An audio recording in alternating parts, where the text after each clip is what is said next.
صلى على رسول الكريم وما بعد أعوذ بالله من الشيطان الرجيم بسم الله الرحمن الرحيم يا أيها الذين آمنوا لا تدخلوا بيوتا غير بيوتكم حتى تستأنسوا وتسلموا على أهلها ذلكم خير لكم لعلكم تذكرون صدق الله العظيم وبلغنا رسوله النبي الكريم الصلاة والسلام عليك يا سيدي يا رسول الله وعلى آلك وصحبك يا سيدي يا حبيب الله بزرگ دوستوں بجوان اللہ رب العزت کا لاکھ مرتبہ شکر ہے جس کی توفیق سے تعلیم و تربیت کے ان تعلیمات میں ہم سب حاضر دعا ہے کہ خالق و کائنات یہ برکت والی دنیا ہم سب کے لیے دنیا و آخرت میں نجات کا اور برکت کا ذریعہ بنائے۔ شیڈول کے مطابق آج کی گفتگو کا عنوان گھروں کے آداب۔ آپ جانتے ہیں کہ اللہ تعالیٰ نے ہمیں جو دین اسلام عطا فرمایا اور جس دین کی تابعداری ہمیں نصیب ہوئی، یہ وہ دین ہے کہ جو اپنے اندر صرف چند عبادات اور وظیفے پر نہیں رکھتا، دنیا میں آنے تک، اس دنیا میں آنے کے بعد قبر کی زندگی تک اور قبر سے پھر آگے حشر اور جنت دوزخ، یعنی اس تمام سفر کے بارے میں احکامات، تعلیمات اور ہدایات یہ دین اپنے اندر ہمارے لیے رکھتا ہے۔ پھر آپ حیران ہوں گے کہ ہم جس پیارے دین کے ماننے والے ہیں، وہ دین نہ صرف ہماری ذاتی زندگی کی حفاظت کرتا ہے بلکہ وہ ہماری اجتماعی زندگی کا محافظ بھی ہے، اور پھر یہ دین جو ہے گھریلو زندگی کا بھی محافظ ہے، اور جتنا تحفظ اور جتنا ادب ان معاملات میں اسلام جیسے مذہب نے عطا فرمایا وہ کائنات کے کسی اور مذہب میں شامل نہیں۔ اب دیکھیں تعلیم کیا ہے گھروں کے حوالے سے۔ اللہ تعالیٰ ارشاد فرماتا ہے کہ یا ایھا الذین آمنوا، یہ سورہ نور ہے 18واں پارہ ہے، اور آپ حیران ہوگے کہ اللہ نے 2 رکوع، ایک آیت بھی نہیں، 2 آیتیں بھی نہیں، پورے 2 رکوع اللہ تعالیٰ نے اس بات پر نازل کی ہے کہ کسی کے گھر میں جانا کیسے، یعنی کتنی آپ حیرانگی کی بات ہے کہ 2 رکوع پورے اس بات پر ہے کہ کس کے گھر جانا ہے، کیسے جانا ہے، کہاں قبلہ کرنا ہے، کہاں نہیں کرنا، کیا طریقہ کار اختیار کرنا ہے، اس بات پر 2 رکوع اللہ تعالیٰ نازل کرتا ہے۔ تو ہم آج گھریلو اعتبار سے جن فتنوں کا شکار ہے تو اس کی وجہ یہ ہے کہ ہم نے ان احکامات کو نہ پڑھا ہے، نہ سیکھا ہے، نہ اس کے مطابق جو ہم گھروں میں رہتے ہیں، جس کی وجہ سے فتنے منہ بولے بیٹوں کے نام پہ، کزنوں کے نام پہ، رشتہ داروں کے نام پہ، یہ میرا اپنا ہے،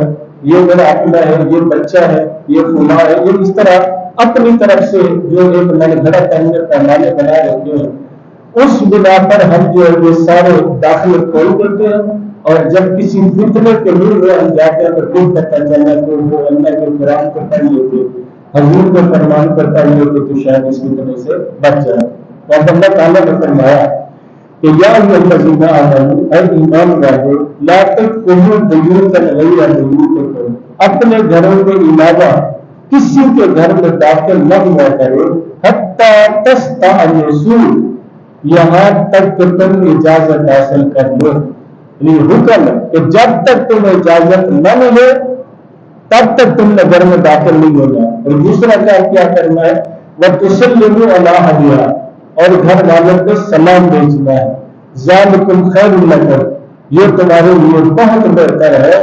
لَعَلَّكُمْ تَذَكَّرُونَ، تاکہ تمہیں نصیحت حاصل ہو۔ فرمایا فَإِن لَّمْ تَجِدُوا فِيهَا أَحَدًا، اگر وہاں پہ کوئی بھی نہ ہو، فَلَا تَدْخُلُوهَا، پھر بھی تم وہاں پہ داخل نہ ہو، حَتَّىٰ يُؤْذَنَ لَكُمْ، یہاں تک کہ تمہیں اجازت دے دی جائے، وَإِنْ قِيلَ لَكُمْ ارْجِعُوا فَارْجِعُوا، اگر تمہیں کہا جب چلے جاؤ تو چلے جایا کرو، هُوَ أَزْكَىٰ لَكُمْ، یہ تمہارے لیے زیادہ پاکیزہ ہے۔ اور جہاں تک دیکھیں آداب کیا ہے کہ جب بھی کسی کے گھر جانا ہے تو سب سے پہلی بات ہے اجازت لینی، اور اجازت لینے کا طریقہ یہ ہے کہ دروازے کو دستک دے۔ اب آج کل جو ہے موبائل کا دور ہے، ٹھیک ہے، اگر آپ جو کسی کے گھر جائیں تو وہ موبائل پر اس کو ریکارڈ کر دیتے ہیں تو پھر وہاں پر جا کے الگ سے اجازت لینے کی ضرورت نہیں، ٹھیک ہے۔ اور پھر جو گھر میں طریقہ کار ہے وہی جو ہے موبائل پر بھی آپ نے اپنی کرنا ہے کہ گھر گئے، دروازہ کھٹکھٹایا،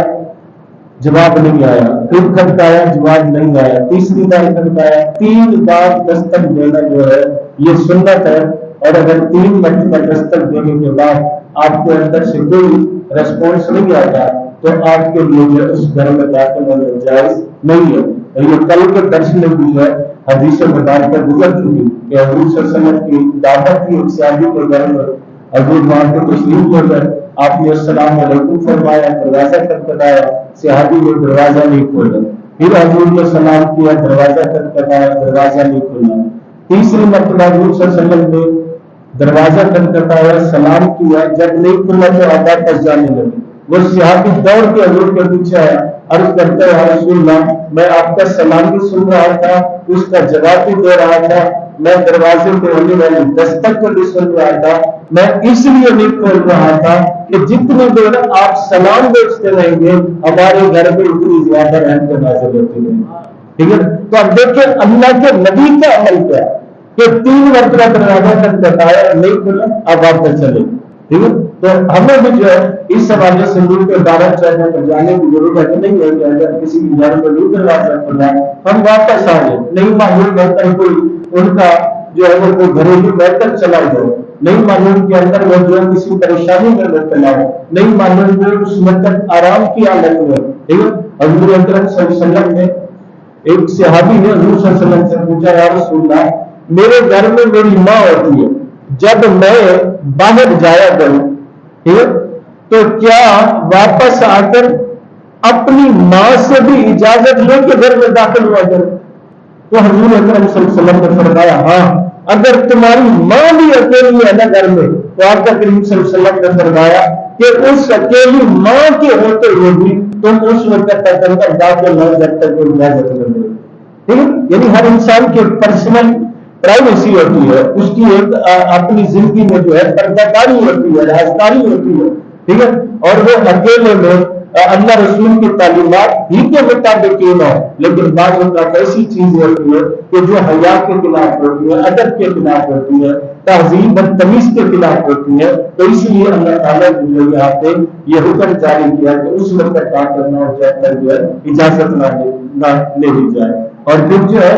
کسی کے گھر میں جاتے ہوئے اس بات کا لحاظ رکھا جائے کہ سونے کے وقت میں نہ جایا جائے، ٹھیک ہے۔ صبح کا ٹائم ہے، دوپہر کا ٹائم ہے، عشاء کے بعد کا ٹائم ہے، یہ سونے کا ٹائم ہے، ٹھیک ہے۔ تو ان 3 ٹائموں میں جو ہے نہیں جانا چاہیے۔ پھر جو ہے خاص طور پر کھانے کے ٹائم میں اس وقت بھی جو ہے ایسے بلا اجازت جو ہے وہ نہیں جانا چاہیے۔ اور آج جس دور میں ہم رہ رہے ہیں یہ فتنوں کا دور ہے، فتنوں کے اس دور میں اپنے گھریلو سیٹ اپ کو اللہ اور اس کے رسول کی تعلیم کے مطابق ترتیب دینا،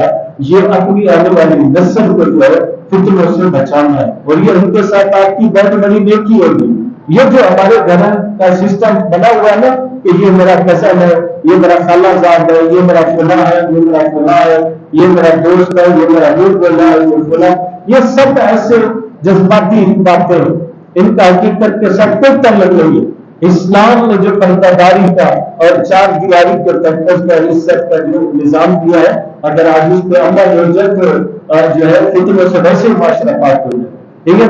انہیں خود ساختہ رشتوں اور گھریلو رشتوں کی وجہ سے جو ہے ہم نے آگے کا عادت بگاڑ کر کے رکھ دیا ہے۔ اور دوسرا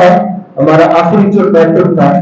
چونکہ محکمہ موسمیات کی پیشین گوئی کے مطابق زیادہ چانس ہے پاکستان میں کل عید ہونے کے، ٹھیک ہے۔ اگر کل عید ہوگی تو وہ ایک ٹاپک ہمارا رہ جائے گا اپنا راستوں کے آداب کے حوالے سے، تو اسی پہ ایک بات جو ہے میں آپ کی گوشت گزار کرنا چاہتا ہوں۔ پہلی بات یہ کہ راستوں پہ بیٹھنے کے احکام وقت کے بدلنے کے ساتھ بدلتے رہے. اور اس حضور اکرم صلی اللہ علیہ وسلم کا جو زمانہ اقدس تھا اس میں بھی صحابہ کرام مدینہ شریف کے راستوں پر، چوکوں پر، چوراہوں پر بیٹھتے تھے، لیکن ان کا بیٹھنا وہ معاشرے کے لیے بہت ہی حوصلہ افزا ہوتا تھا کہ صحابہ جب آپس میں اکٹھے بیٹھتے تو سوائے محمد مصطفیٰ کی باتوں کی اور کوئی بات نہیں کرتے. ٹھیک ہے کہ جو صحابی حضور کی بات سنتا ہے جا کے باقی کو بتا دیتا ہے، جو سنتا باقی کو بتا دیتا ہے. جب حضور اکرم صلی اللہ علیہ وسلم نے راستوں پہ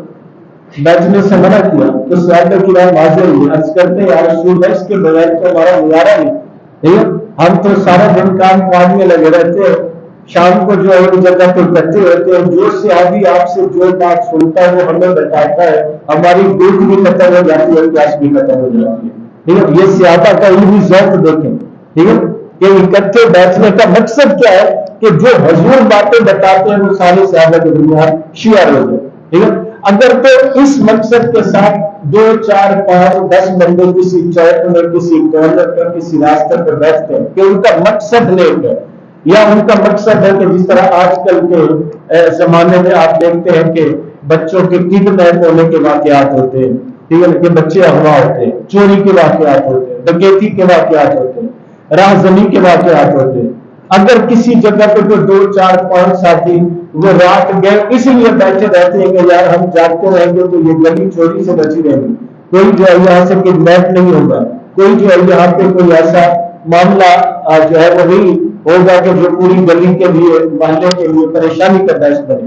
اگر تو اس نیک مقصد کے لیے وہ بیٹھتے ہیں تو پھر بھی ان کے لیے ضروری ہے کہ حضور اکرم صلی اللہ علیہ وسلم نے صحابہ کو تعلیم دی کہ اگر تم راستوں پہ بیٹھو تو پھر راستوں کا حق ادا کرو. صحابہ نے پوچھا یا رسول اللہ راستوں کا حق کیا ہے؟ تو آقا کریم نے فرمایا جب راستوں پہ بیٹھو اپنی نگاہ کو جھکا کے رکھو. نگاہ کو یعنی راستے پہ بیٹھے ہوئے بھی تمہاری نگاہ سے حیا چھلکتا نظر آنا چاہیے. ٹھیک ہے راستے پہ بیٹھ کے کسی آتے جاتے کو اپنا عنوان نہ بناؤ. غیبت، چغلی، الزام اور بہتان سے اپنی زبانوں کو محفوظ رکھو. ٹھیک ہے کہ راستے پہ بیٹھ کے اگر جو ہے وہ آنے جانے والوں کو تکلیف دے گی. ٹھیک ہے اور بعض ایسے مطلب شر پسند عناصر ہوتے ہیں اور ایسے مطلب خناس قسم کے وہ راستوں پہ بیٹھنے والے ہوتے ہیں کہ ان کو راستوں پہ بیٹھا دیکھ کر ہمارے مرد اور عورت راستہ بدلنے کو مجبور ہو جاتے ہیں. ٹھیک ہے یعنی اس سے بڑھ کر کمینگی کیا ہوگی، گھٹیا ترین پن کیا ہوگا کہ ایک بندہ وہ راستے پہ بیٹھے کہ اس کو راستے پہ بیٹھا دیکھ کر ایک شریف آدمی مرد یا عورت اس کو راستہ بدلنا پڑتا ہے. ٹھیک ہے تو پھر وہ آدمی جو راستے پہ بیٹھا ہے یا 2 ہے یا 4 ہے، ٹھیک ہے لڑکے ہیں یا بڑے ہیں جس کیٹیگری میں بھی، لیکن ان کا معاشرے میں طور طریقہ مزاج اس طرح ہے کہ ان کو راستے پہ بیٹھا دیکھ کر کوئی شریف آدمی اس راستے سے گزرتا نہیں ہے. ہماری ماں بہن بیٹی کو ان کی وجہ سے راستہ بدلنا پڑتا ہے. تو پھر میں سمجھتا ہوں کہ انسان اور کتے کے درمیان فرق نہیں رہ جاتا. انسان اور کتے کے درمیان فرق نہیں رہ جاتا. ٹھیک ہے یہ تو کسی جانور کی وجہ سے معاملہ ہوتا ہے کہ بھائی وہ ڈر کے مارے جو راستہ بدلنا پڑتا ہے. ٹھیک تو اس لیے راستے پہ بیٹھنے کا حق یہ ہے کہ تمہارا راستے پہ بیٹھنا وہ لوگوں کی خیرخواہی کے لیے، لوگوں کی فلاح کے لیے، لوگوں کی عزت کو بچانے کے لیے، نہ کہ عزت کو اچھالنے کے لیے، لوگوں کی پردہ پوشی کے لیے، نہ کہ ان کے پردے فاش کرنے کے لیے. ٹھیک ہے حضور اکرم صلی اللہ علیہ وسلم نے فرمایا کہ جب تم دنیا میں کسی کی پردہ داری کرتے ہو اللہ اس کے بدلے میں قیامت کے دن تمہارے 70 گناہوں پہ پردہ داری کرتا ہے. ٹھیک ہے یہ ہمارے معاشرے میں پتہ نہیں کیا بیماری بڑھتی جا رہی ہے کہ ایک اسی کھوج میں لگنے کی عادت ہوتی ہے کہ فلاں آتا کہاں سے ہے، کرتا کیا ہے، بیٹھتا کیسے ہے، اٹھتا کیسے ہے، جاتا کیسے ہے، آتا کیسے ہے، فلاں فلاں فلاں. تو یار ان چیزوں کے پیچھے نہ پڑو، اپنی زندگی کا ایک مقصد بناؤ، منزل بناؤ، اپنے وجود کو ایسا وجود بناؤ کہ تمہارا وجود لوگوں کے لیے نفع والا بن جائے، تمہارا وجود لوگوں کے لیے خیر خواہی والا بن جائے، بھلائی والا بن جائے. تمہارا وجود جو ہے لوگوں میں محبت بانٹنے والا بن جائے، نفرت بانٹنے والا نہ بنے، تو اللہ کی حضور التجا ہے اللہ تعالیٰ اس پورے ماہ کے اس تعلیمی سیشن کو اللہ تعالیٰ قبول فرمائے اور اس کا اثر اور اس کی برکت جو ہے تمام سننے والوں کو نصیب فرمائے۔ یہ بظاہر 15-20 منٹ کی نشست ہوا کرتی تھی، لیکن اپنے مقصد کے اعتبار سے، منزل کے اعتبار سے یہ اتنی برکت ہے کہ رسول اللہ صلی اللہ علیہ وسلم کی بارگاہ میں ایک صحابی حاضر ہوا، عرض کرتا ہے یا رسول اللہ میرا بھائی سکرات کے عالم میں ہے، اس کی روح قبض نہیں ہو رہی، میں اس کو کون سا عمل بتاؤں کہ اس کو قبر میں کام آ جائے؟ تو آقا کریم صلی اللہ علیہ وسلم نے فرمایا اگر تم اپنے بھائی کے لیے یہ چاہتے ہو کہ اس کی قبر روشن ہو جائے، آخرت بہتر ہو جائے، حضور نے کوئی لمبا چوڑا دیر وظیفہ نہیں بتایا، حضور نے فرمایا جاؤ اپنے بھائی کی روح کے قبض ہونے سے پہلے اس کو دین اسلام کا ایک مسئلہ بتا دو، اس کو علم کی ایک بات بتا دو، وہ جو ایک بات اس کے کان میں ڈال دو گے نا، وہ ایک علم کی بات اس کی قبر کو بھی روشن کر دے گی، اس کی حشر کو بھی روشن کر دے گی۔ تو اس لیے یہ اب تک ہم نے جو اللہ اور اس کے رسول کی توفیق اور اس کے فضل سے یہ اس کے فضل کے بغیر ممکن نہیں تھا۔ الحمدللہ 30 کے 30 کے سبق جو ہے وہ ہمارے مکمل ہوئے۔ اللہ کے حضور التجا کہ اللہ تعالیٰ اس کی برکتیں ہمیں دنیا میں بھی اور آخرت میں بھی عطا فرمائے۔ باقی دعوانا الحمدللہ۔ جی اللهم صل على سيدنا ومولانا محمد عبدك ورسولك كما صليت على ابراهيم وعلى ال ابراهيم انك حميد مجيد اللهم ربنا آتنا في الدنيا حسنة وفي الآخرة حسنة يا حي يا قيوم برحمتك نستغيث لا تكلنا إلى أنفسنا طرفة عين واصلح لنا شرورنا كلها نورنا۔ یا باری تعالیٰ تیری دھرتی پہ واقع تیرے گھر میں بیٹھ کر یکم رمضان مبارک سے لے کر آج تک تیرے اور تیرے حبیب کے فرمانوں سے ان تمام حاضرین کو جو حصہ سنایا گیا، جو یاد رہا، یا باری تعالیٰ اس کو اپنے بارگاہ میں قبول و منظور فرما۔ یا باری تعالیٰ اس تدریسی پیریڈ میں میری طرف سے حاضرین کی طرف سے کوئی غلطی کوتاہی ہوئی اللہ سے معاف فرما کے یا باری تعالیٰ باقی نیک حصے کو ہم سب کے لیے دنیا میں قبر محشر میں نور و نجات کا ذریعہ فرما۔ یا باری تعالیٰ ہمارے مسلمان بزرگوں کو، نوجوانوں کو علم کے راستوں کا مسافر بنا۔ یا اللہ ہماری ینگ جنریشن کو تحقیق اور ریسرچ کے شعبے میں یا باری تعالیٰ اپنے اور اپنے حبیب کے فرمانوں کے مطابق چلتے رہنے کی اور سیکھتے رہنے کی توفیق نصیب فرما۔ ان بابرکت گھڑیوں کے صدقے بھائی حمزہ صاحب کی والدہ بیمار ہے، اللہ نے شفا کاملہ عاجلہ عطا فرما۔ بے روزگاروں کو اس کے حلال کا روزگار عطا فرما، تنگ دستوں کو خوشحالی کا نور عطا فرما۔ رب یسر ولا تعسر وتمم بالخیر وبک نستعین وصلی اللہ تعالی علی خیر خلق محمد۔